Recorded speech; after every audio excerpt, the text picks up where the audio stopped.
Nagulat ako na unang magising sa akin si Madam. Dali-dali ako pumasok ng bathroom para maglinis ng katawan. Nung matapos ako, dumiretso agad ako sa kitchen. Nakita ko may nakasampay na square pants niya. So ibig sabihin, paplantsahin ko yun. Kaya ito, pinaplantsa ko na yung square pants niya. Ang hirap din itong tela na to. Kailangan tsantsahin ko rin yung init ng plancha kasi dumidikit siya, baka masunog. Bago pa naman ito. Iisang piraso lang. Pero kailangan dahan-dahan kasi nakakatakot yung tela niya. Manipis, sobrang nipis. Tapos na akong mamalansya ng isa niyang square pants. Ngayon naman, yung boiled egg niya, tatanggalan ko ng balat para maibigay ko na siya. Tuwing umaga, ganyan siya, nagpapa-boiled ng egg. Isa lang naman. Yan ang palagi niyang binibreakfast pag umaga. Pinapatuluan ko ng malamig na tubig kasi sobrang init yan pag binabalatan ko. Kasi kung hindi ko siya patuluan ng malamig na tubig, hindi ko kaya, sobrang init. Dati-rati, hirap akong balatan yan pag hindi siya pinatuluan ng malamig na tubig. Kumuha ako ng kutsilyo para hiwa-hiwain ko na siya. Hahatiin ko siya ng 4. Mainit pa rin yan kahit pinatuluan ko na yan ng malamig na tubig. Nahiwa ko na. Ngayon naman, lalagyan ko na ng black pepper at saka asin, salt. Lalagyan ko. Ibibigay ko na kay Madam to para makain na niya. Naayos ko na rin ang baunan ni Sir. At ilalagay ko na rin itong paborito niyang matamis at saka mga chocolate sa kanyang baunan. Ilalagay ko na rin sa lunch bag niya itong baunan niya. Yan na, tapos na. Isasabit ko na lang dito ulit sa kanyang sabitan. Tapos ko nang gawin yung babaunin nila. Ngayon naman, ang gagawin ko, tatanggalin ko yung argili doon sa living room. Para paglabas nila, wala na silang makitang kalat. At huhugasan ko na rin tong argili na to. Una ko nilagay sa kitchen yung lagayan ng uling. Tapos, ito namang katawan kasi hindi ko kayang bitbitin na kasama pati yung lagayan ng uling. Ang bigat. Mamaya mabagsak ko na naman. Dito pa naman pag nababasag ako, kinakaltas nila sa sahod ko. Dati-rati kasi nakabagsak ako nung kay Madam Argili. Kinaltasan nila ako. Kaya nag-iingat na ako sa argili na to. Mabasag na lang daw ang iba, wag lang tong argili na to. Dahil mahal na mahal daw nila itong argili na to. Maghuhugas na ako dahil tapos ko na lahat gawin.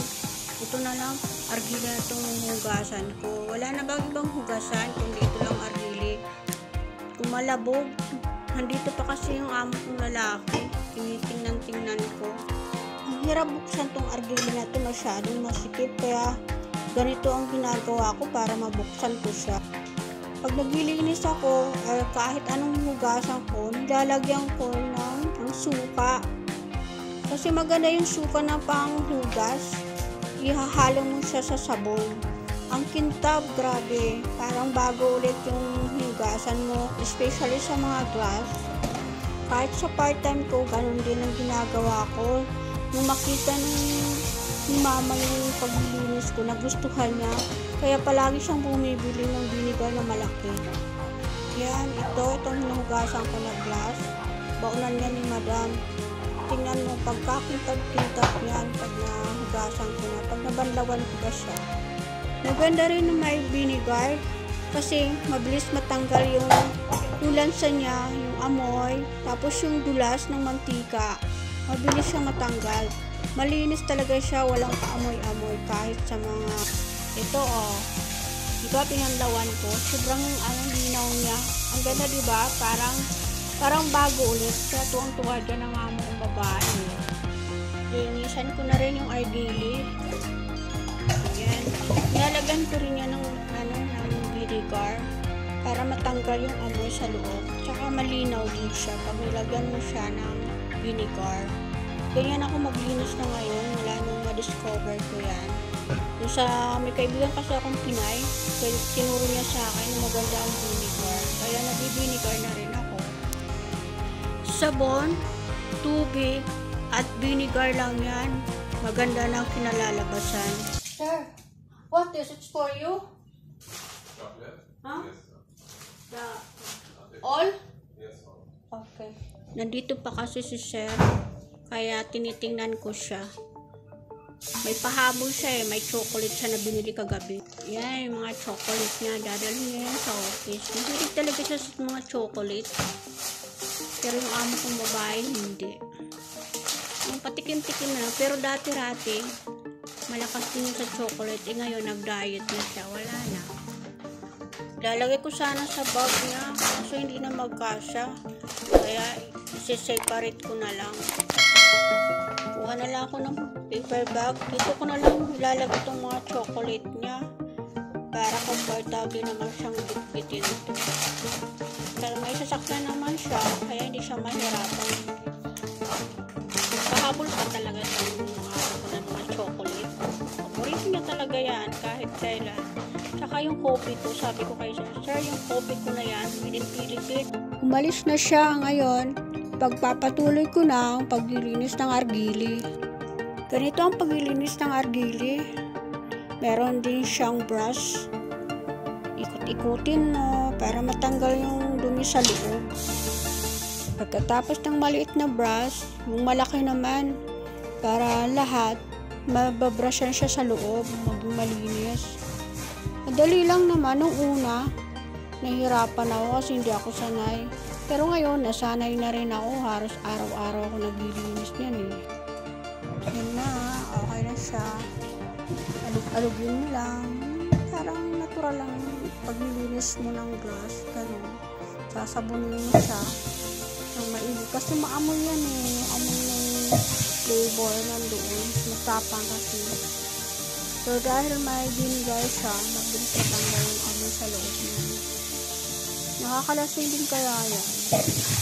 Saka na rin ako natutong mag-argili. Tuwing Friday lang naman ako nag-argili pag day off ko. Ayan. Tapos ko naman ang hugasan ko. Pinabrushan din yan sa loob, yung maliit niya. Kasi ano yan, malagkit sa loob yan eh. Kasi yung flavor niya. Parang pag nagtagal na hindi mo brinasan sa loob, bumabara. Yung naglalagkit sa loob. Ganyan lang, paglilinis niyan. Madali lang. Basta pag nasanay ka, pag bago ka pa lang, medyo maiinis ka. Yan lang. Ngayong araw, Wednesday, ko yan nililinis. Kasi, Thursday, may day off ko na. Para walang masyadong tulala. Kasi minsan, pag hindi ko nililinis, sasabihin niya, bakit hindi mo nilinis yung argili ko? Sabihin niya sa akin. Para bang nagtatampo na hindi ko nilinis. Ganun siya. Kaya, inaagapan ko na. Pa-advance na ba yung utak ko pagdating dyan sa argili na yan. Yan na, tapos na. Ganyan lang kadali ang paglilinis ng argili na yan. Okay na siya. Malinis na ulit. Linisin ko na rin itong brush ng argili para maibalik ko na sa lagayan niya. Ito, lulutuin ko daw ito mamaya. Ulam ng amo kong lalaki. Ako, magluluto ako adobong ganito.